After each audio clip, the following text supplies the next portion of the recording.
My name is Maureen Rayfield, and I'm 82 years old. I live in a small white house at the edge of Pine Grove, a quiet town where everyone knows everyone. But no one truly knows me. Not really. They know I keep to myself. They know I never married. They know I've never spoken about children. But what they don't know is that when I was just 14 years old, I gave birth. And the only thing more painful than the birth itself was what my family did to me afterward. They buried the story, locked it away like an old sin in a box under the floorboards. They didn't want the neighbors to find out. My parents, my church, even my siblings, they all made me disappear. And for 68 years I never told a soul. Until today. Because this morning, I received a letter from a name I didn't expect to see again. A name I never forgot. Jacob. The handwriting shook me. I hadn't heard that name in over half a century. I dropped the letter on my kitchen table like it had burned me. My heart beat faster than it had in years. My tea spilled. My hands trembled. And for a second, I wasn't 82 anymore. I was 14 again. Barefoot. Alone. Crying into a pillow in a stranger's house while my mother told the neighbors I was visiting cousins out west. I picked up the envelope again and stared at the name. Jacob H. Rayfield. The child I brought into the world. The child I was never allowed to hold. And now he had found me. Clapperboard. Before I continue, I want to thank every one of you watching this video. If you're here, that means you believe in stories that matter. Stories that make us feel, cry, and remember the power of truth. Bellhop Bell, please subscribe to the channel, turn on the notification bell, and drop a comment below letting me know what part of the country you're watching from. Your comments and support mean more than you know, and I always read them with a full heart. Thank you for being part of this journey. I sat at the table in silence, the letter still unopened. My old cat, Dolly, purred beside my feet, unaware that my whole world had just cracked open like an old jar of secrets. Jacob had written to me. What could he possibly want? Did he know who I was? Did he hate me for not being in his life? I stood up and walked to the kitchen window. The morning sun had just touched the edges of my rose bushes. The same ones I planted with shaking hands when I bought this house 40 years ago. The same ones I cared for when I had nothing left to love. I held the envelope to my chest, and I whispered to myself, "It's time." I sat down slowly, took a breath, and opened the letter. Dear Maureen, you don't know me, but I think you might be my mother. I was raised by a couple in Iowa. They told me I was adopted. I never searched until recently. I've been sick. I needed my medical history, but then I found something else, a name. Yours. I'm not here to cause trouble. I just need the truth. Please, if you are her, write me back. Jacob. I stared at the paper. My heart was too full to cry. He didn't know what they did to me. He didn't know what I lost. He didn't know how many nights I begged God to let me see him just once before I left this world. Now, he was asking for the truth, but telling it would mean unburying a pain so deep, so raw, that I'd spent most of my life pretending it never happened. What would he think if I told him everything? That I was a girl with braids and freckles when it happened? That I was sent away like trash? That I delivered him on a stained mattress in a cabin surrounded by women I didn't know, who wiped my tears but never told me their names? That I screamed for my mother but she never came? Would he understand? Or would he turn away like they all did? I folded the letter and looked at the clock. It was 9:16 a.m., and for the first time in my life, I had a reason to go back, to remember, to finally say what no one ever let me say. But if I do, if I tell him everything, will he still want to know me? I was just a girl, 14 years old, with my hair in braids and my hopes still small enough to hold in the palm of my hand. I'd never been kissed, never skipped church, never crossed Main Street without Mama's permission. And yet, somehow, I became a scandal. Back then I thought love meant being noticed. And when Raymond Blackwell, the 19-year-old farmhand who worked for Daddy, started smiling at me longer than he should have, I didn't know it was wrong. I didn't know it was dangerous. He'd help Daddy fix the truck, then hang around the barn, asking me about books I read or songs I liked. His voice was deep and smooth. He made me feel seen. Like maybe I wasn't just the quiet middle daughter no one paid attention to. One summer afternoon, he found me behind the shed, crying because Mama had scolded me for a torn dress. he said. "You're too pretty to cry, Maureen." And I smiled. That smile ruined my life. It started slowly. Little gifts left on the porch. Notes passed through the kitchen screen door. One night he kissed me. I didn't understand what came next. I only knew I was afraid, confused, and sore for days. And then, I missed my monthly cycle. I didn't tell Mama. Not at first. But she found out. I still remember that morning. Her storming into my room, holding my stained underclothes, screaming like the house was on fire. "What have you done?" she shouted. "What kind of filthy girl are you?"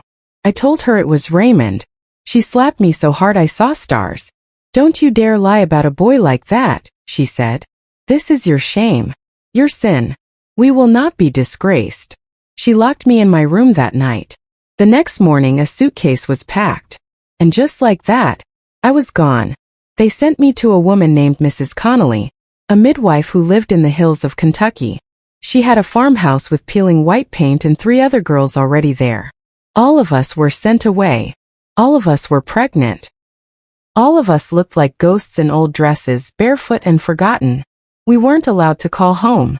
We weren't allowed to say who got us pregnant. We weren't allowed to talk about love. Only shame. They taught us to cook, to clean, to stay quiet. I wrote letters to Mama, but never got a reply. I begged Mrs. Connolly to let me call Daddy. She said, "Your family doesn't want to hear from you." I wasn't even allowed to say the word baby. The day I gave birth, it was raining. I was screaming into a towel. There were no doctors, just 2 older women and a flashlight. I heard the baby cry once. Just once. Then they took him away. And when I asked, "Is it a boy or a girl?" no one answered. Mrs. Connolly wiped my face and whispered, "That part of your life is over now." I cried for days. But no one came. No one wrote. No one asked if I made it out alive. And when I was finally allowed to go home, Mama met me at the train station, handed me a Bible, and said, "We will never speak of this again." Years passed. I finished high school with whispers behind my back. I never dated. I never smiled in pictures again.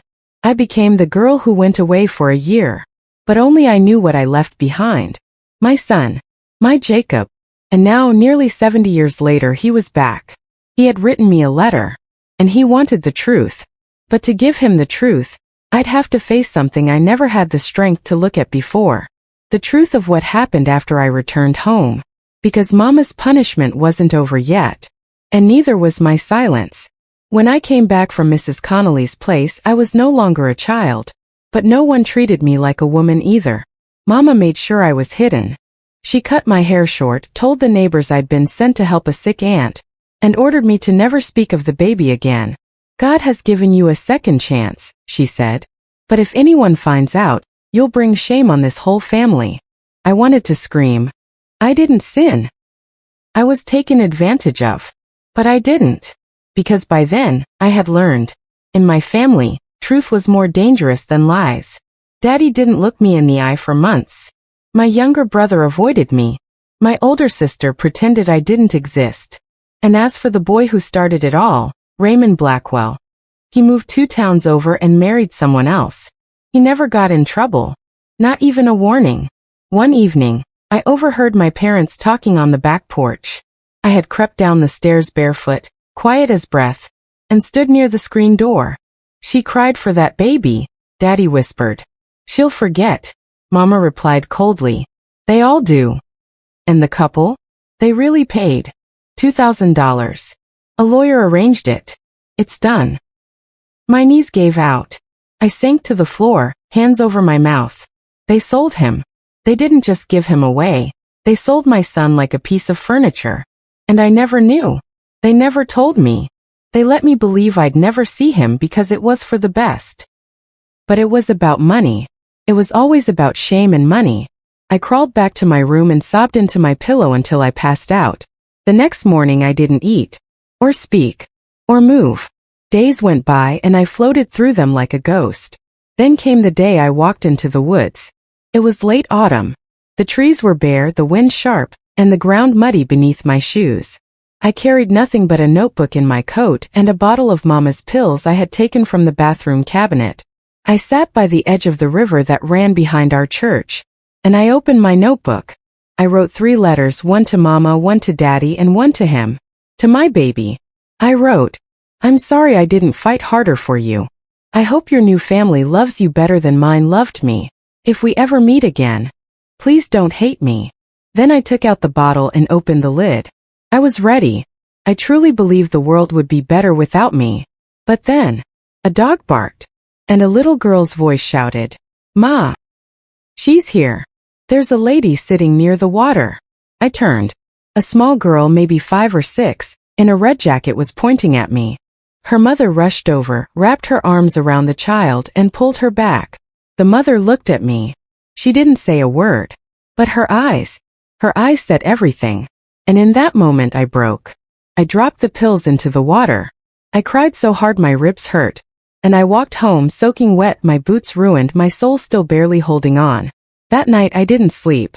I just stared at the ceiling and whispered one sentence over and over. One day he'll find me. And I'll still be here. It's strange. You can bury a memory so deep you forget it was ever real. But all it takes is a name on an envelope, and suddenly you're that broken girl in the woods again. Jacob's letter didn't just open my mailbox. It opened every locked door in my heart. Now, if I'm going to answer him, he deserves to know it all. Even what happened when I saw his adoptive mother's face. The woman who took him from my arms and never looked back. Because I saw her again. Once. And that moment changed everything. It happened 22 years later. By then, I was living 2 towns away from Pine Grove, working in a quiet little library. I never married. Never had another child. I told people I wasn't the type. But the truth was, I didn't think I deserved that kind of love. Not after what I'd lost. But life, in its strange way, has a way of circling back to what you tried to outrun. That day, I was standing in line at a small grocery store in Marion, Iowa. I had just picked up a few cans of soup and a new journal. It was snowing outside. I remember the chill in the air. How the windows fogged up from the heat of people's breath. And that's when I saw her. A tall woman in a green coat and black gloves, standing at the checkout across from me. She had silver blonde hair tucked in a neat bun, pearl earrings, and sharp blue eyes that scanned the receipt like she was in a hurry. Beside her stood a boy, maybe 21, tall and lean, with wavy dark hair and soft brown eyes. Eyes just like mine. My heart stopped. I couldn't move. The woman placed her hand gently on the boy's back, guiding him toward the exit. And just before they walked out, she looked straight at me. Our eyes locked for maybe 3 seconds, but it felt like the world slowed down to hold its breath. She blinked, just once, and her face tightened like recognition had passed through her and she didn't want to admit it. I knew it. She knew who I was. I dropped my basket and walked outside after them. The snow hit my skin like needles, but I didn't feel the cold. The boy was loading groceries into the back of a brown station wagon. He was humming, smiling, happy, and I stood there in the parking lot like a ghost. She turned again, saw me, and walked toward me. "Maureen," she said quietly. Her voice was smooth, polite, rehearsed. I couldn't breathe. "Is that him?" She nodded once. "His name is Jacob. He's my son." I swallowed hard. He was my son first. I know. We stood there in the falling snow, 2 women separated by choices neither of us could undo. "I never got to hold him," I whispered. "Not even once." She blinked. "They told me not to let you." Tears slipped down my face. Was he happy?" She nodded and her voice softened just slightly. "He's good. Kind. Smart. He wants to be a teacher." I closed my eyes. I had imagined him so many ways, so many times, but never like this, so close I could almost touch him. I opened my mouth to ask, "Can I speak to him?" But she stepped back. "I'm sorry, Maureen," she said. "We made a promise. He doesn't know. He thinks he was abandoned." I felt like someone had punched the air from my lungs. "I never wanted to leave him," I said. "I believe you. But you never told him the truth?" She shook her head. "He's had a good life. I didn't want to confuse it." "You still have a choice," I said softly. "You could tell him. Or I could." Her face hardened. "I won't stop you," she said. "But if you care about him at all, Please don't break his heart. And then she turned and walked away. I watched the car pull off into the snow until it disappeared down the road. And I stood there, feeling more alone than I ever had before. I went home that night and wrote Jacob a letter. I never sent it. I kept it in a shoebox under my bed with the others. I told myself I'd give it to him if he ever came looking. And now all these years later he has. He reached out to me. He wants the truth. And I have to decide, do I tell him what she wouldn't? Or do I protect the lie that raised him happy? Either way, nothing will ever be the same again. The next morning I woke up before the sun. I hadn't slept much. My dreams were loud. My heart was louder. I made myself a cup of tea, but didn't drink it. I just sat in my robe, holding the warmth in my hands, thinking about the boy I never held. The boy who was now a man. The boy who had written me a letter asking for the truth. I took a deep breath, pulled out an old wooden box from under my bed, and opened it. Inside were dozens of unsent letters I had written over the decades. Every one of them addressed to Jacob. Some were filled with hope, others with rage. A few were stained with tears. But none of them had ever left this house. Until today. I chose a blank sheet and wrote, Dear Jacob, yes, I am your mother. I carried you inside me when I was just a girl. I was 14 and didn't understand what had happened to me. My family didn't let me hold you. They told me I'd brought shame. They made me disappear.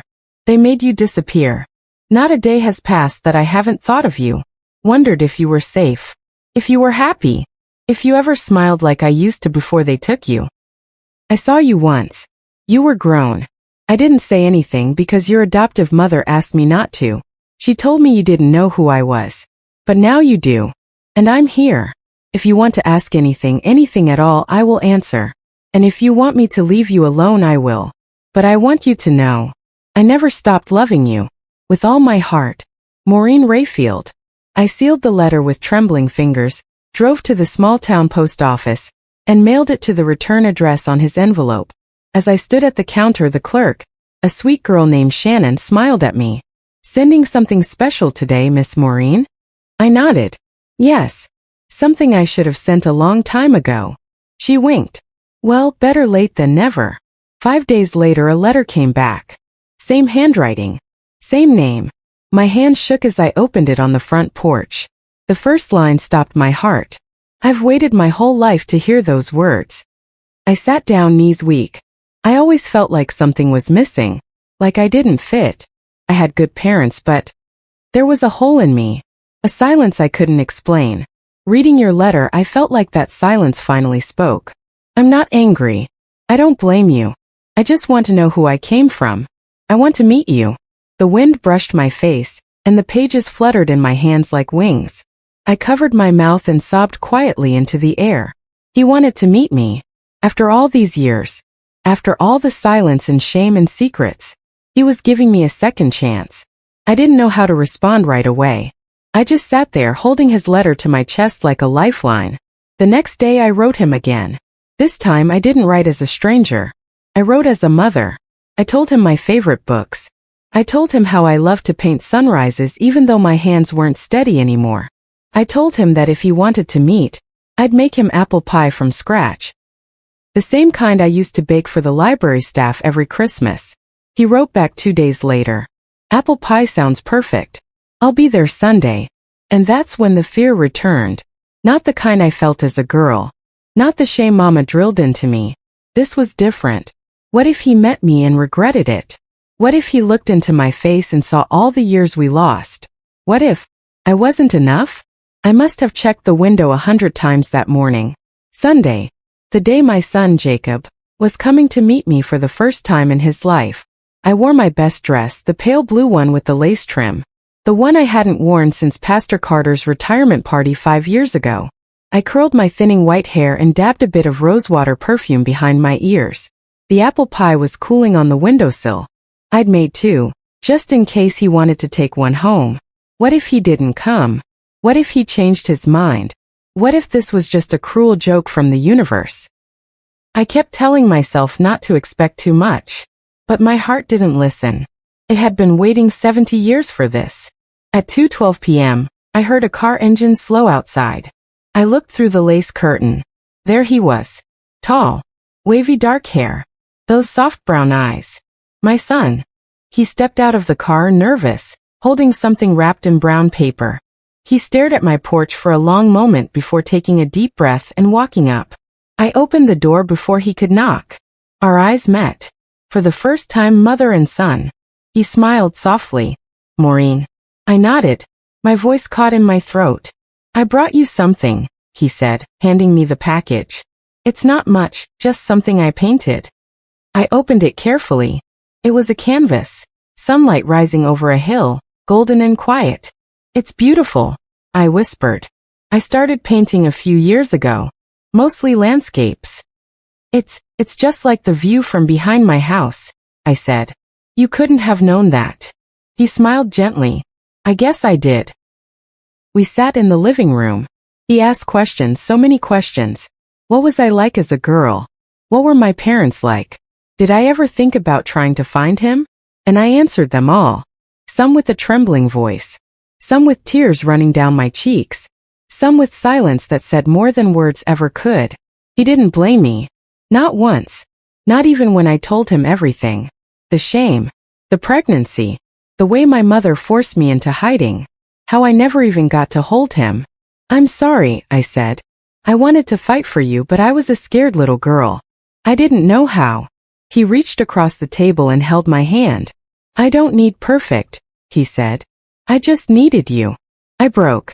Years of pain spilled out. We cried together, mother and son, 70 years too late, but somehow right on time. We sat on the porch for hours. He told me about his childhood. About the woman who raised him. How she was kind but distant. He never called her mom. He always felt off. I used to ask myself if something was wrong with me, he said. I squeezed his hand. There was never anything wrong with you. I think I knew, he whispered. Somewhere deep down, I think I always knew I came from someone else. You came from me, I said. From love. From heartbreak. From hope. As the sun dipped low and painted the sky with streaks of gold and pink, Jacob looked at me, and he said, Can I call you Mom? Tears filled my eyes. Please, I whispered. I've been waiting my whole life to hear that. Jacob came back the next Sunday, and the Sunday after that, and soon he stopped knocking.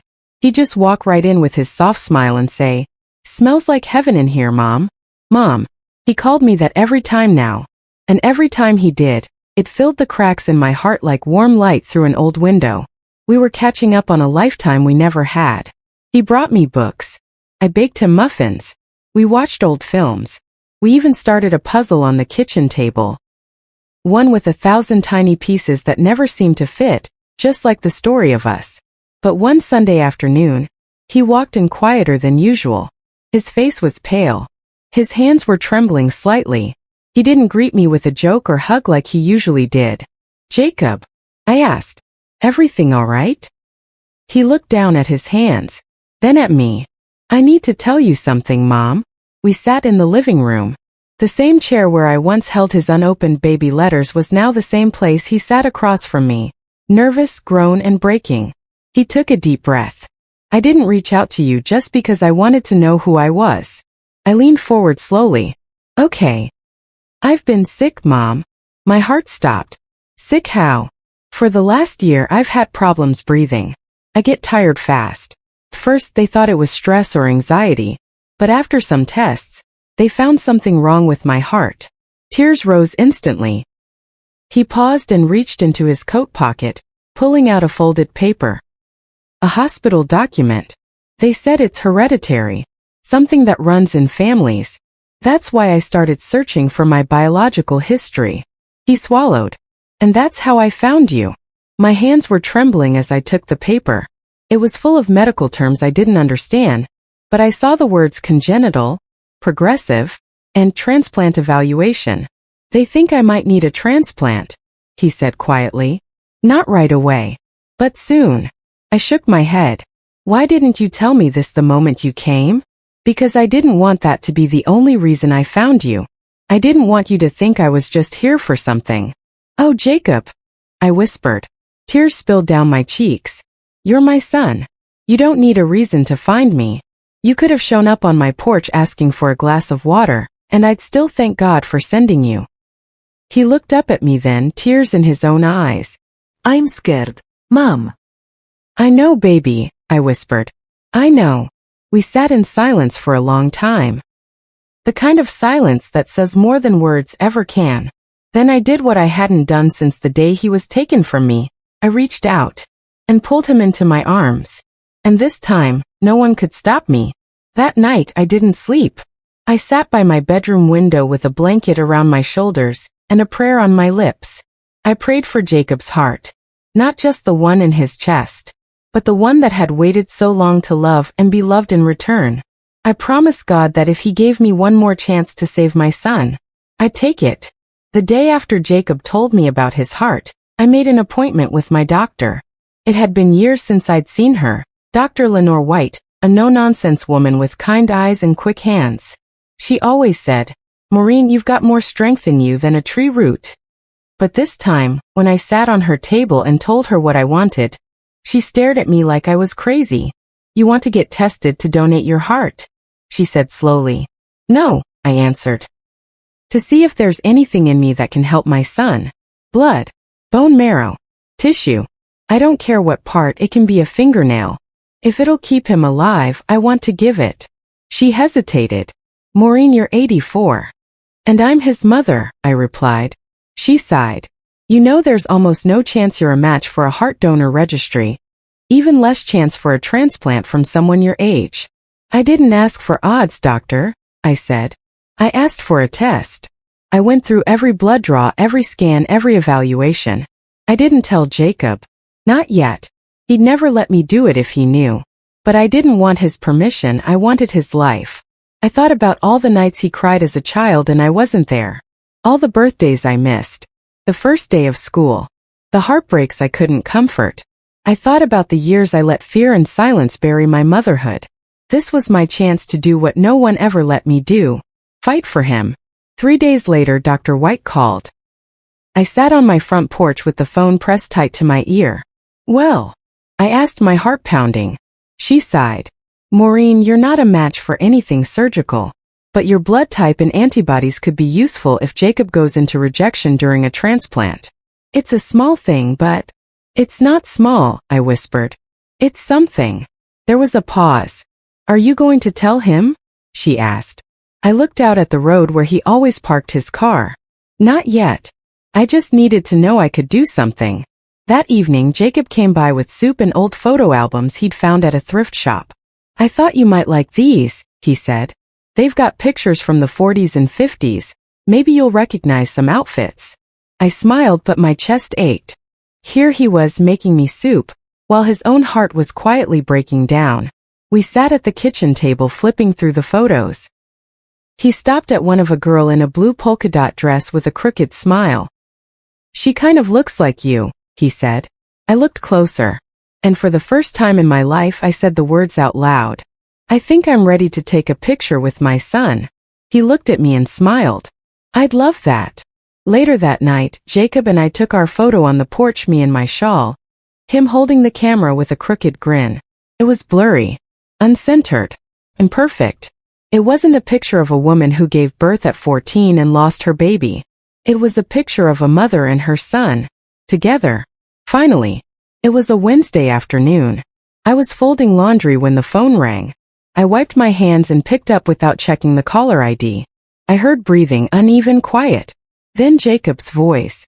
"Mom." I froze. "Jacob? What is it?" He tried to speak, but his voice cracked. "They said my numbers dropped. My heart's getting weaker." Faster than they expected. The room spun. I gripped the counter just to stay on my feet. "They want to put me on the emergency transplant list." I closed my eyes. "Okay, that's good. That's fast. That means..." They said it could be weeks or months. Or never. Silence. "I don't know what to do, Mom." I sat down, pressing the phone close. "You hold on," I whispered. "You fight. I'll do the rest."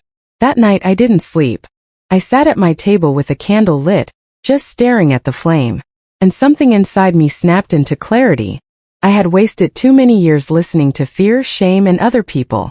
But now I had something worth fighting for. And this time I would not sit back and lose him again. The next morning, I took the bus to the city hospital. I walked right up to the transplant coordinator's desk. "I'm Maureen Rayfield," I said. "I'm Jacob's mother." The woman looked up, startled.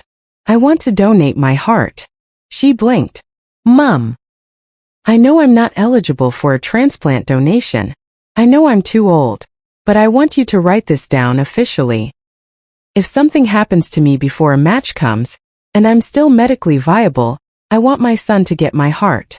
She looked horrified. "Ma'am, that's not how this works." "I know, but I want it in writing. For him." She took a long pause and nodded slowly. "I'll document your wishes." When I got home, I sat at my desk and began writing a letter. To Jacob. To be opened only if I didn't make it. "My sweet boy. You were taken from my arms the day you were born. But you've lived inside my heart ever since. If you are reading this, it means I had one last chance to love you the way I should have from the start by giving you what you need most. My heart is yours. It always has been. Live, Jacob. Not just for me, but for yourself. For every dream you ever held back. For every hug we missed. For every year we lost. And if you ever wonder if I loved you, just listen. Every beat you hear inside you is me. Love always, Mom."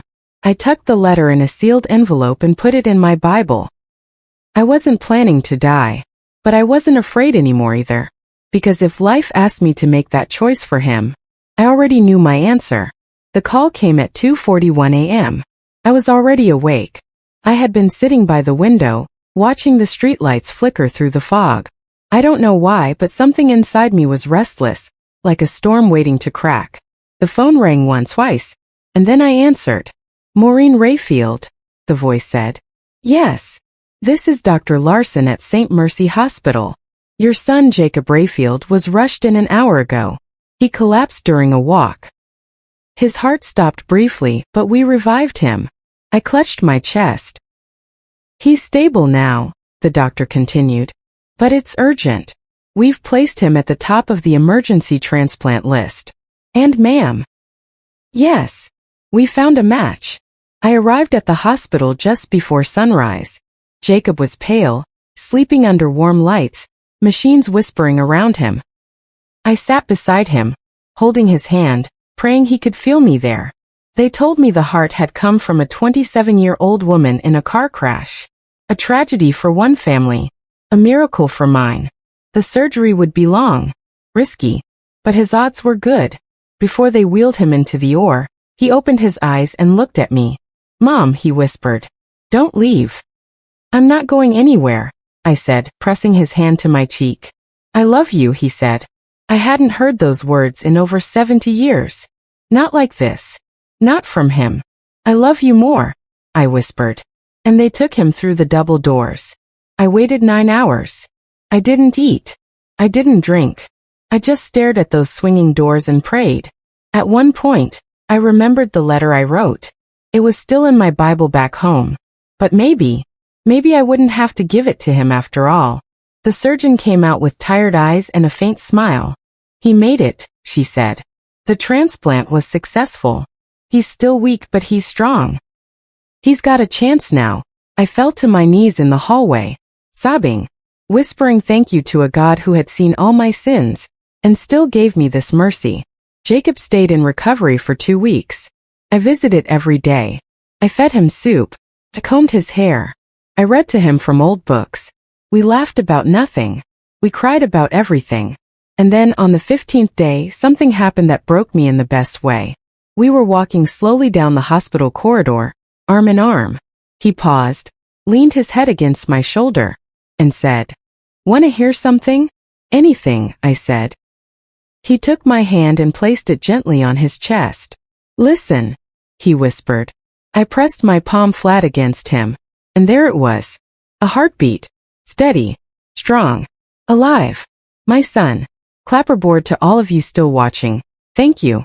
From the bottom of my heart, thank you. This story began with pain, but it ends with purpose. With healing. With the truth that it's never too late to become what you were meant to be. Bellhop Bell, please make sure to subscribe, turn on the notification bell, And share your thoughts in the comments. Let me know where you're watching from. Your time, your support, your heart. It all matters. And it keeps stories like this alive. Jacob came home with me 3 weeks later. We finished that puzzle on the kitchen table. We baked more pies than either of us could eat. We took new pictures, this time in focus. And sometimes when I couldn't sleep, I'd sit beside him while he napped on the couch and just listen to that rhythm in his chest. That steady, quiet proof that love, even lost and buried, can rise again.